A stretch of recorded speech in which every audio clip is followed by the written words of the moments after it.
क्या आपने ऐसा कभी देखा है जहां लोग किसी नेता के कटआउट को लेकर इलेक्शन रैली में घुमा रहे हों या किसी पॉलिटिशियन के पोस्टर पर दूध चढ़ा रहे हों जहां नेता की फोटो को पूजा जाता हो। Welcome to Tamil Nadu politics. क्या आप एक्टर जोसेफ विजय के फैन हैं? अगर हाँ तो ये अब आने वाला वीडियो जरूर देखिए।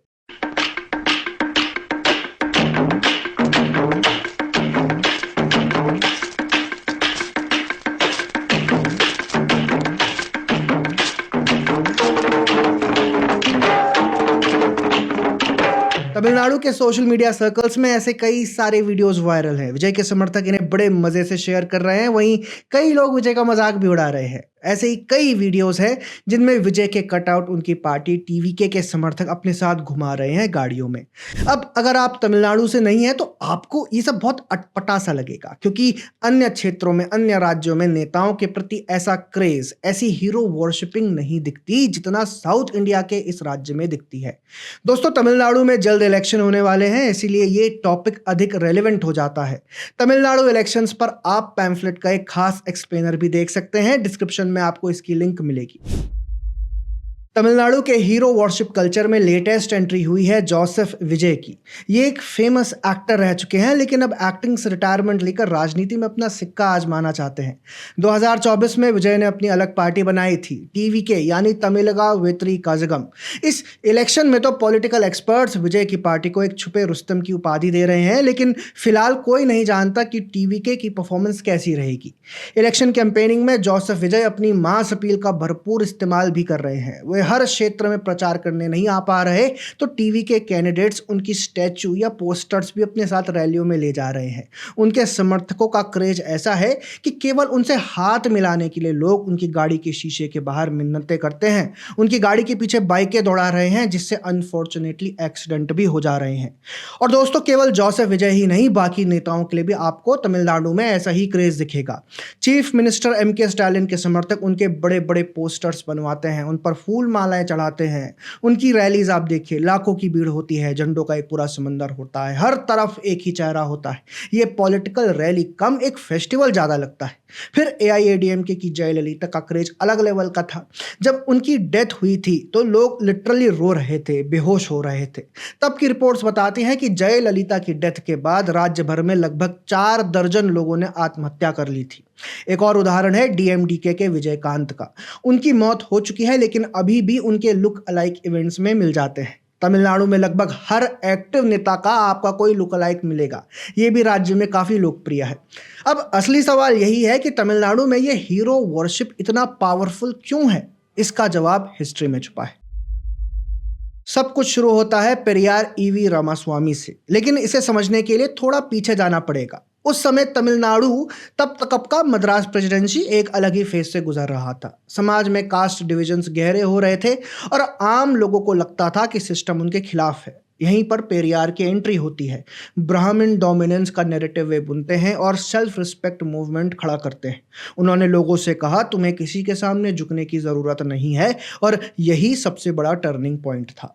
पेरियार ने एक अलग आइडेंटिटी खड़ी करने की कोशिश की। उन्होंने religion, caste hierarchy, Hindi imposition सबको चैलेंज किया। लेकिन उससे भी ज़्यादा इंपॉर्टेंट ये था कि उन्होंने लोगों के अंदर एक इमोशनल स्पार्क जगाया। यानी पॉलिटिक्स अब दिमाग से नहीं, दिल से चलने लगी। और जब पॉलिटिक्स इमोशन पर शिफ्ट होती है तो उसे आगे बढ़ाने के लिए सिर्फ नेता नहीं, सिंबल्स और हीरोज की ज़रूरत पड़ती है। यहीं से वो ज़मीन तैयार हुई जहां आगे चलकर एमजीआर, जयललिता और आज विजय जैसे चेहरे सिर्फ पॉलिटिशियंस नहीं, आइकन्स बन पाए। अब इस इमोशनल बेस को एक मीडियम चाहिए था जो सीधे जनता तक पहुंचे, और वो मीडियम बना सिनेमा। तमिलनाडु में सिनेमा सिर्फ एक एंटरटेनमेंट का जरिया नहीं है, ये एक मास कम्युनिकेशन टूल है। इसकी सबसे पहले शुरुआत की थी डीएम के फाउंडर सीएन अन्नादुराई ने। उन्होंने कई नाटक भी लिखे थे जो उनके पॉलिटिकल एजेंडे से मेल खाते थे, जिनमें social issues, caste inequality, language identity जैसे टॉपिक्स थे। लेकिन ये सिर्फ नाटक नहीं थे, ये एक्चुअल पॉलिटिकल मैसेजिंग थे। बाद में यही नाटक फिल्मों में बदले गए और यहीं से सिनेमा और पॉलिटिक्स का फ्यूजन शुरू हुआ। धीरे धीरे इस मूवमेंट को और मजबूत किया एम करुणानिधि ने, जो खुद एक पावरफुल स्क्रिप्ट राइटर थे। उन्होंने फ़िल्म्स के डायलॉग्स में आइडियोलॉजी घुसाई, ऐसे डायलॉग जो सीधे लोगों के दिल में उतर जाए।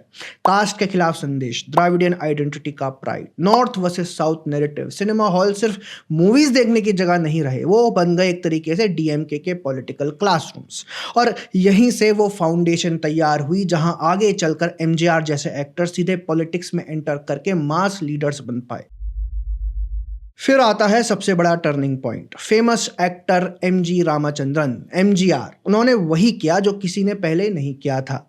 स्क्रीन का हीरो, रियल लाइफ का लीडर बन गया। फिल्मों में उनकी इमेज थी गरीबों का प्रोटेक्टर, न्याय दिलाने वाला, हमेशा सही के साथ खड़ा रहने वाला। और जब वो पॉलिटिक्स में आए तो लोगों ने इस इमेज को रियलिटी मान लिया। लोगों ने ये नहीं सोचा कि क्या वे अच्छे एडमिनिस्ट्रेटर होंगे, उन्होंने सोचा ये हमारे हीरो हैं, यही हमें बचाएंगे। तमिलनाडु पॉलिटिक्स में उनकी हमेशा गरीबों की मसीहा वाली इमेज थी।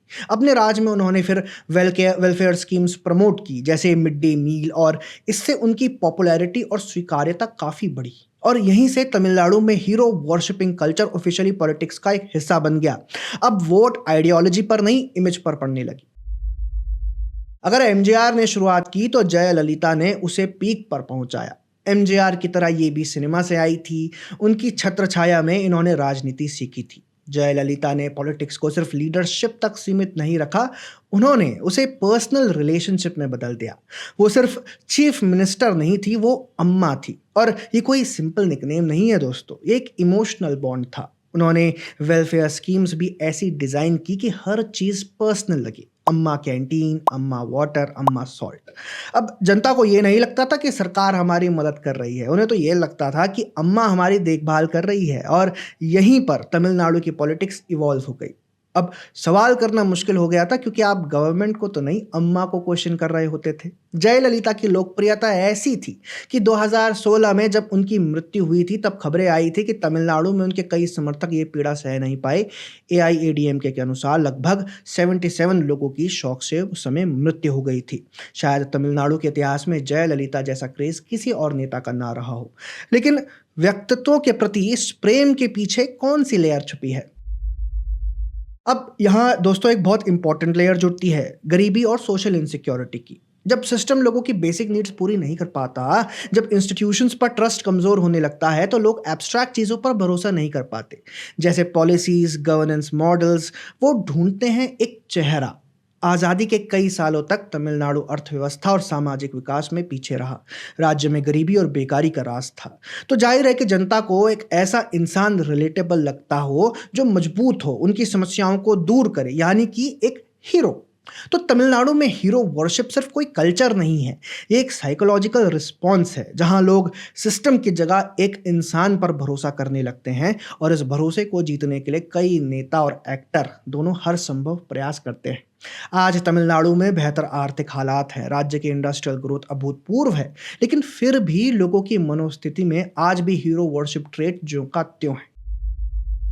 और आज वही पूरा पैटर्न फिर से रिपीट हो रहा है विजय के साथ, टीवी के साथ। फैंस वही हैं, एनर्जी वही है, सेलिब्रेशन वही है, बस एक चीज़ बदली है, वो है जनरेशन। आज सोशल मीडिया है, वायरल वीडियोस है, लेकिन कोर वही है। Leader equals to hero, supporter equals to fan, और पॉलिटिक्स इक्वल्स टू इमोशन। और इसीलिए जब विजय के फैंस को आप बाइक से गिरते हुए देखते हैं तो वो एक रैंडम इंसिडेंट नहीं है, वो एक 100 साल पुराने कल्चर का मॉडर्न वर्जन है। पेरियार ने इमोशन दिया, सिनेमा ने हीरो बनाया, एमजीआर ने उसे रियलिटी बनाया, जयललिता ने उसे डिवोशन बनाया, और आज जोसेफ विजय उसे कंटिन्यू कर रहे हैं।